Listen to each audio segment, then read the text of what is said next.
Hello, welcome to episode 388 of the video show. I'm recording this straight after episode 387. If you haven't watched that, go back and watch it because it's a lot to do with this one. In the last episode, I talked about ChatGPT and answering 10 questions that ChatGPT had about hiring a video production company.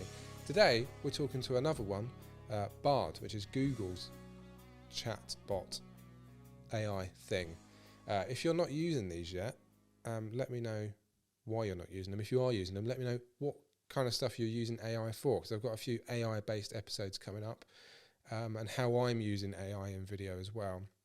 So it's very, very interesting, because it's not just sort of like the written stuff I'm doing other stuff as well. I'll talk about that in a future episode. So 10 questions from Bard about hiring a video production company. I imagine some of these are similar to what ChatGPT came out with. It's certainly given me less information than ChatGPT. In ChatGPT, it gave me reasons for asking this question. These questions. In this one, it's just given me the questions. So that's the difference. First one is, what is your experience in video production? This was something that was the first question on ChatGPT as well. So yeah, pretty standard. But do you care? Like, obviously you care. I have some experience, but I don't think I need to have made exactly the type of video you want. I think you just need to. For me, I need to know how I would make that. So on my website, people sometimes come up to me and like they say, "Oh, I don't think you can help because you've not showcased that you can make this exact type of video before." I think that's poor. Because I've got enough relevant experience in making videos to work out how to make a different type of video, because I know like how to make videos. Just because I haven't made exactly that video before doesn't mean I can't do that. And I think I would know well enough how to do it, and it'd be a good, I'd still do a really good job of it, I think. I hope you explained that well. What is the process for creating videos? Good question. Doesn't go into a lot of detail, but I would explain what goes into making a video. So we plan it, really important planning process. If you don't plan it, the production side of things will absolutely fall apart. And I'll turn up on the day, I'll not know what I need to do, what cameras I need to bring, what equipment I need to bring, what questions I need to ask, what shots I need to get. That all goes with the planning. If I'm not doing the planning, the rest of the project falls apart. So I need to explain, you do pre-production, production, post-production, then you get your videos, and then what happens after that, how long I keep the videos for, etc. What are your rates? So yeah, I think for me it varies on project to project. So things like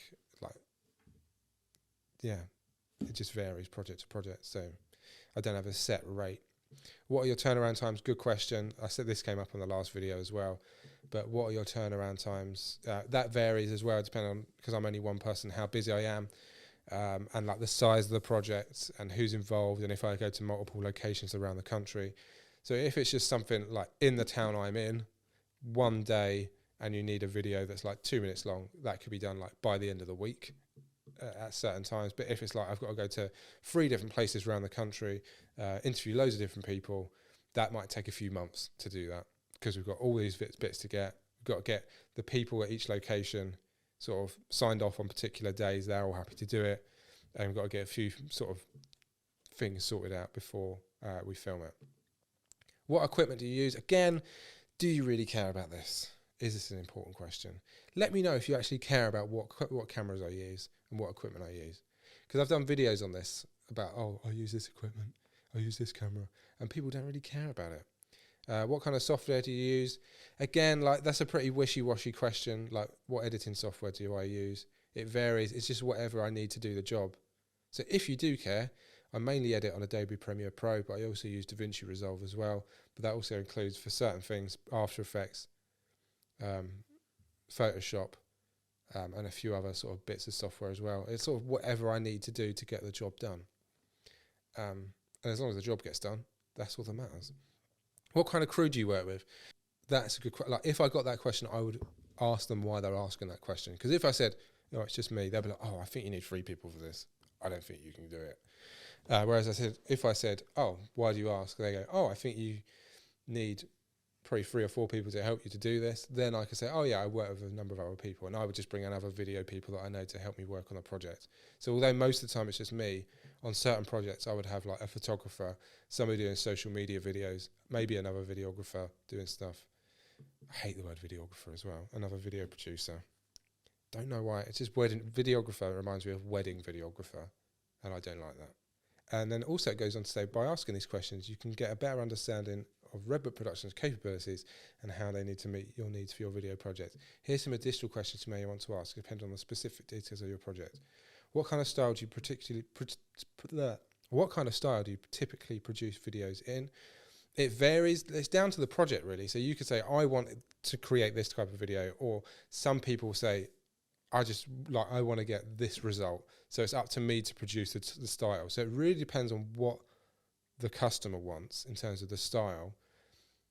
And then like it's up to them to in terms of how much creative control they want to give me. So some want like are just happy for me to get on with it and do it, and some want like, oh no, I need you to change the size of that letter on that bit of video. So it's up to each person. So there's not a particular style. Do you have any experience with specific industry or target audience? I suppose that's quite relevant, but like it's not like I don't definitely need that type of relevant experience or working within that target audience. I try to understand how that target audience works and what kind of questions they're going to be asking and what kind of result we're going to want to know. So I will find out more about that specific industry once I'm working with it, but I don't think it's necessary for any video producer to know, oh yeah, it's brilliant. Like I know exactly how these people tick. It maybe helps, but it's not definitely relevant for them to have experience. As long as they're good and they sort of know, oh, these are the questions they'll be asking, this is how it works, and they've done their research into it, I think that's good. Can you provide me with examples of your work that are similar to what I'm looking for? I think that's a fair enough question. I do that now and again. What are your thoughts on my creative brief? I've never had anyone send me a creative brief. I just had them ask questions. And they've never come up with like, I've got this massive brief of what I want to happen. They've got like a few ideas of what they want to do. Do you have any suggestions of how to improve our video? So sometimes like they will send me like a video they've made themselves, and I will give them a few like tips of like, oh, you could do this, this and this. But like if it's working, like you probably don't need to change it. Like if it's working, that's fine. It might be like a few things like niggles here and there, but like as long as it's working and doing the job that you want it to do, it's fine. What is your process for working with clients? So yeah, like I just explained, like this is the process. We work together on the like pre-production, production, post-production, and then this is what happens after the post-production. How often will you have the opportunity to review our progress? So that depends on how long I'm working with people. If it's just a one-off, usually it's just like I give them the video and they run with it. But there's some projects I'm working on recently where it's like I'm running their YouTube channel and we will review it every month of like, we've posted this amount of videos, we've got this amount of views, this is what we can do to improve, this is what we've done bad, this is what we've done good, and like really delve into like reviewing each thing on a regular basis. How will we communicate with each other through the production process? This is something no one ever asks, but is a good question to ask, because I like so I've got a few sort of WhatsApp messages going, but email works really well for me as well.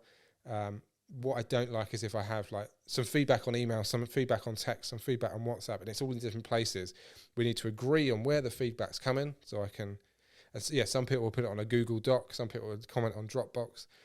So I need to know like this is how we will feedback, so I know how we're going to communicate. Very, very good question. I think that's the best question of the lot of the 2 episodes. What are your thoughts on the overall budget for this project? So yeah, if they've got a budget going in, so I would say I can do this, this and this for this budget. That's a good way of doing it. I think there's some good questions in there. Bard threw out a few extras in there, and that how we communicate is a really good question. I like that one. So I think, yeah, that's it. That was a good few episodes. Hope you enjoyed it. That's it for episode 388. I'll be back next time in 389. We've got some great guests coming up. I've got some other behind the scenes stuff coming up as well. So I hope you have enjoyed it and got some use from these questions. If you've got any other questions, let me know in the comments, and I'll see you in the next episode.